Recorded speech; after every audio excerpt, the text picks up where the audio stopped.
नमस्कार। आज हम जानेंगे जानु सिरासन के बारे में। जानु सिरासन बैठकर करने वाले आसनों में एंटेरोलैटरल बेंडिंग। एंटेरोलैटरल बेंडिंग का मतलब होता है जो सामने और लैटरल के बीच में आए, जो सामने और बगल के बीच की बेंडिंग होगी उसको बोला जाएगा एंटेरोलैटरल बेंडिंग। किस तरीके से करते हैं इस अभ्यास को? बैठ के करने वाले आसनों की स्थिति पोजीशन होती है दंडासन। पैर सामने फैलाकर बैठे हुए हैं, दोनों हाथ फ्रंट थाइस पर लगा के रखे हुए हैं। अब हम यहां से आसन की स्टार्टिंग पोजीशन में आ गए हैं। आसन को स्टार्ट करना है। हम सबसे पहले बाएं पैर को घुटने से मोड़ करके बाएं पैर की एड़ी को दाहिने पैर की जांघ के बिल्कुल ऊपरी हिस्से पर लगा के रखेंगे। दाहिना पैर जो है इसको थोड़ा सा हम राइट साइड में, राइट लेग को राइट साइड की तरफ ले जाएंगे, तभी ये एंटेरोलैटरल की तरफ चलेगा। सामने से, सामने और साइड के बीच में, सामने और साइड के बीच में हम पैर को ले आए हैं। अब हम देखेंगे, देखा बायां पैर, बाएं पैर की एड़ी जो है रूट ऑफ थाई पर लगी हुई है हमारी राइट साइड की, और राइट लेग जो है वो हमारा सामने और बिल्कुल लैटरल के बीच में है। अब हमने दोनों पैर, दोनों हाथ अपने घुटने पर लगा के रखे। जो पैर फैला हुआ है उस पैर के घुटने पर दोनों हाथ की हथेलियां लगाई।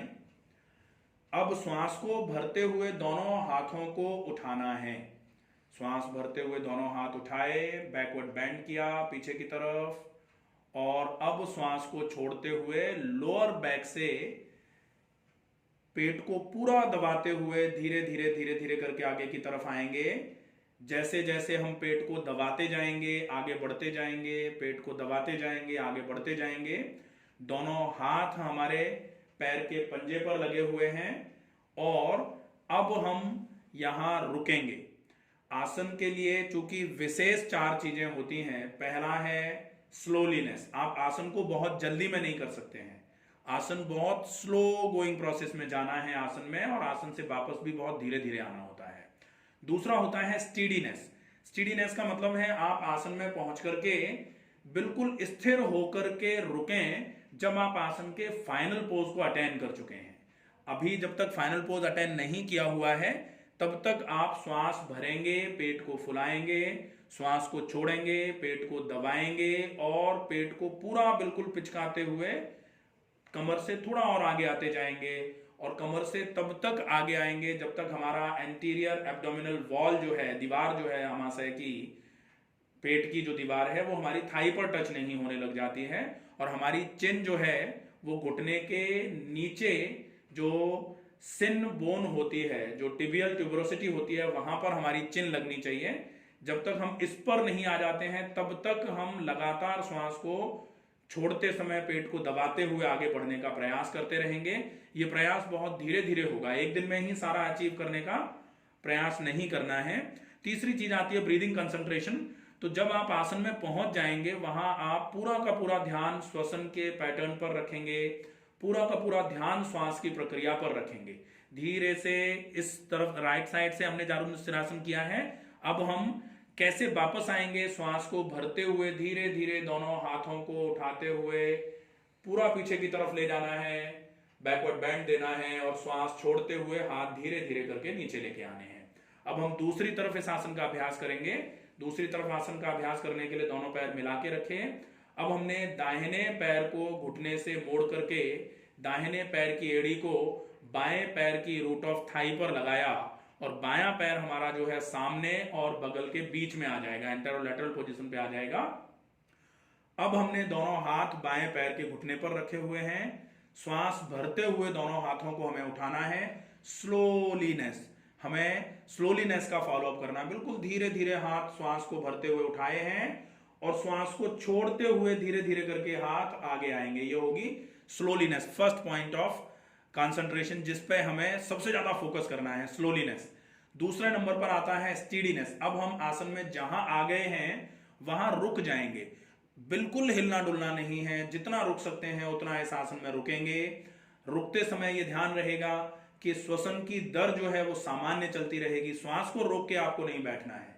श्वसन की दर जो है वो सहज श्वसन की प्रक्रिया में चलती रहेगी। हर बार जब तक आप फाइनल पोज में नहीं पहुंच पा रहे हैं, तब तक आपको श्वास को भरना है, पेट को फुलाना है। श्वास को छोड़ते हुए पेट को पूरा स्क्वीज करते हुए, दबाते हुए पेट से आगे की तरफ खींच के कमर को आगे की तरफ आते जाना है।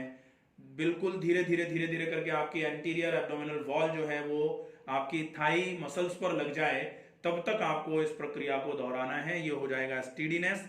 तीसरे नंबर पर ब्रीदिंग कंसंट्रेशन। अब आपको अपने श्वसन पर पूरा का पूरा कंसंट्रेशन ले जाना है, पूरा का पूरा ध्यान जो है वो श्वसन की प्रणाली पर ले जाना है। आप यहां आराम से रुके रहेंगे। चौथा आएगा अवेयरनेस। आपको अवेयरनेस पर फॉलो अप करना है कि आपके शरीर के किस भाग में किस प्रकार के परिवर्तन आ रहे हैं। आपके पेट में दबाव महसूस हो रहा है, आपके कमर में खिंचाव महसूस हो रहा है, आपका जो पैर सीधा है बायां पैर, उस पैर के निचले वाले हिस्से में बैक पार्ट ऑफ थाई पर आपको स्ट्रेच महसूस हो रहा है।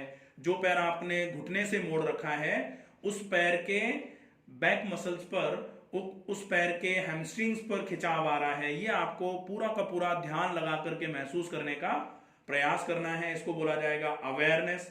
और पांचवें नंबर पर रहेगा ग्रेविटेशनल अवेयरनेस। ग्रेविटेशनल अवेयरनेस का मतलब है श्वास को छोड़ते हुए धीरे धीरे धीरे धीरे करके आपको अपने माथे को आगे की तरफ लेके आने का प्रयास करते रहना है। हर बार श्वास को छोड़ते हुए टुवर्ड्स ग्रेविटी आपको अपनी बॉडी को परमिट करवाना है। आगे की तरफ धीरे धीरे करके नीचे की तरफ सिर को झुकाते जाना है, आगे की तरफ कमर से आगे झुकते हुए। तो ये होगा आसन का पूरा फेज, किस तरीके से आपको आसन को फॉलो करना है। इस आसन में से धीरे धीरे करके आप वापस जाएंगे। श्वास को भरते हुए स्लोली, श्वास को भरते हुए हाथों को ऊपर उठाया, पूरा बैकवर्ड स्ट्रेच दिया और श्वास को छोड़ते हुए धीरे धीरे करके हाथ नीचे ले आए। दोनों पैरों को फैला करके दंडासन की अवस्था में आए। दोनों पैरों के बीच में थोड़ी सी दूरी बना करके दोनों पैरों के पंजों को आप दाएं बाएं हिला करके जो भी स्ट्रेन आया है पैर में, उस पैर के स्ट्रेन को खत्म कर सकते हैं। यह होगा आसन का पूरा अभ्यास। इस आसन के फायदे जो हैं, इस आसन में सबसे अच्छा फायदा जो होता है, जो आपके एंटेरोलैटरल फैट्स जो रहते हैं, जो साइड्स और सामने के बीच में जो बेली फैट होता है, अगर किसी का ऐसा बेली फैट बहुत ज्यादा आ गया है तो उस फैट को निकालने के लिए यह आसन बहुत इफेक्टिव माना जाता है। साथ में ये पीसीओडी गर्ल्स में जो आज एक बहुत बढ़ती हुई समस्याएं हो रही हैं, पीसीओडी, पीसीओएस, ये जो दिक्कतें हैं, इन दिक्कतों के लिए ये वाला आसन बहुत इफेक्टिव माना जाता है। यहां अगर आप बाईं तरफ झुक रहे हैं तो आपका डायरेक्टली पूरा का पूरा ओवेरियन स्टिमुलेशन होगा, पूरे के पूरे ओवेरियन रीजन पर सर्कुलेशन बढ़ेगा। आप जब बाईं तरफ झुक रहे हैं तो कंप्रेशन आएगा, रिलैक्स करोगे तो रिलैक्सेशन आएगा।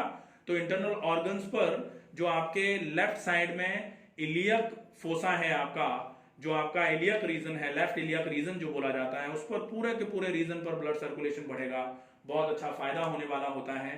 साथ में ग्लैंडुलर सीक्रेशंस जो हैं बाईं तरफ होती है, आपकी बाईं किडनी के ऊपर लेफ्ट एड्रिनल ग्लैंड, उसके सीक्रेशंस बढ़ जाएंगे। और बाईं तरफ जो लेफ्ट ओवरी होती है उसके सीक्रेशंस बढ़ना चालू हो जाएंगे।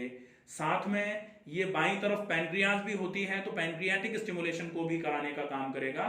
मस्कुलर इफेक्ट जो होते हैं वो आपके पेट में कैक्स आते हैं, मसल क्रैम्प्स आते हैं, उसके लिए भी आसन बहुत इफेक्टिवली काम करता है।